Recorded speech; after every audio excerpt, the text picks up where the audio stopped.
اور مزید طاقتور بنانا چاہتے ہو تو رات کو کھجور دودھ میں بھگو دو, صبح کھا لو.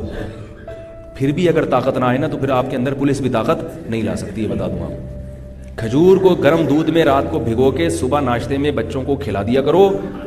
خدا کی قسم اگر پھر بھی طاقت نہیں آ رہی تو یہ یا تو پلاسٹک کا کھجور ہے یا یہ دودھ نہیں ہے, نہیں آ رہی. کھجور ایسی پاورفل چیز ہے, آئرن بھی, دنیا کا کوئی وائٹامن ایسا نہیں ہے جو کھجور میں نہ ہو. اور دودھ بھی مل گیا اس کے ساتھ. دودھ کا خرچہ اگر نہیں ہے آپ کے پاس, غریب ہو, تو کھجور کو پانی میں بھگو دو, وہ شربت پلا دو صبح بچوں کو. اتنی طاقتور چیز ہے. مگر والدین روزے میں افطاری میں کھجوریں زیادہ کھایا کریں. کھجور سے طاقت ملتی ہے, انرجی ملتی ہے. کھجور سے توند نہیں نکلتی, پاور ملتی ہے, جسم کو طاقت ملتی ہے. سارا دن جو کمی ہوئی تھی وہ بھی پوری ہوتی ہے, توند نہیں نکلتی, اس میں فائبر ہوتا ہے. اور نبی نے اس کو پاکیزہ رزق کہا ہے. کھجور میں جتنے منرلز ہیں, کہا جاتا ہے کہ کسی اور پھل میں اتنے نہیں ہیں. تو ہمارے نبی نے کھایا, آپ ساری زندگی کھجور کھائی ہے ہمارے نبی نے. جب کچھ بھی نہیں ہوتا تھا تو کھجور ہوتا تھا. 40 دن کھجور اور پانی پہ چلتے تھے نبی صلی اللہ علیہ وسلم. پھر بھی کیسی بہترین صحت تھی کہ نہیں تھی. ایسی بہترین صحت کہ ایک صحابی صحیح بخاری میں بیان کر رہے ہیں کہ نبی صلی اللہ علیہ وسلم سفر میں اپنی 9 بیویوں کے ساتھ تھے. بات بظاہر حیا کے خلاف ہے لیکن اب حدیث میں ہے تو میں بیان کر رہا ہوں. فرمایا کہ ایک رات میں 9 زوجہ کے پاس آپ صلی اللہ علیہ وسلم نے چکر لگایا. تو صحابی نے کہا کیا یہ ممکن ہے کسی مرد کے لیے؟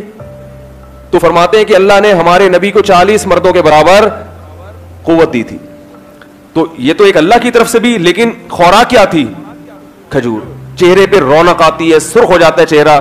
بچوں کو کھجور نہیں کھلا رہے, اور کھجور ایسے کھاتے ہیں کہ میرا دل چاہتا ہے یار یہ بھی چھوڑ دو, نہیں کھاؤ, یہ ناشکری ہے.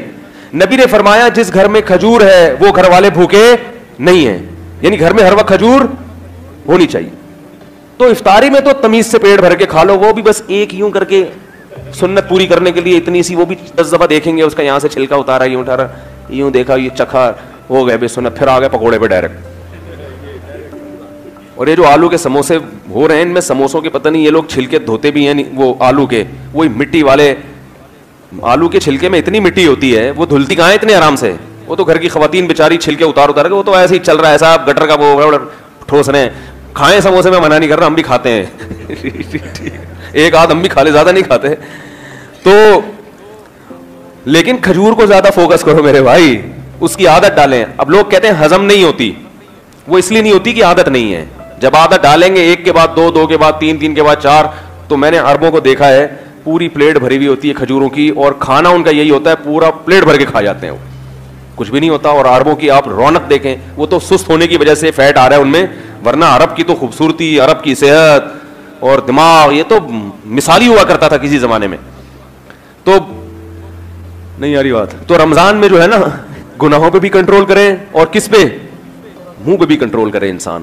تو کنٹرولنگ پاور کے لیے تبھی تو قرآن کہہ رہا ہے لعلکم تتقون, تاکہ تم میں بچنے کی اور پرہیز کی صلاحیت پیدا ہو جائے. تقویٰ کہتے ہیں بچنے کو. تو رمضان اللہ نے دیا کیوں؟ تاکہ ہمارے اندر پرہیز, ایوائڈ کرنا مشکل ہے نا, یہ چھوڑ دو, یہ چھوڑ دو, یہ چھوڑ دو, آدمی کی کیا کیا چھوڑوں میں, تو ایوائڈ کرنے کی تمہارے اندر صلاحیت پیدا ہو جائے. اللہ تعالیٰ سمجھنے کی, عمل کی توفیق عطا فرمائے. وما علینا الا البلاغ.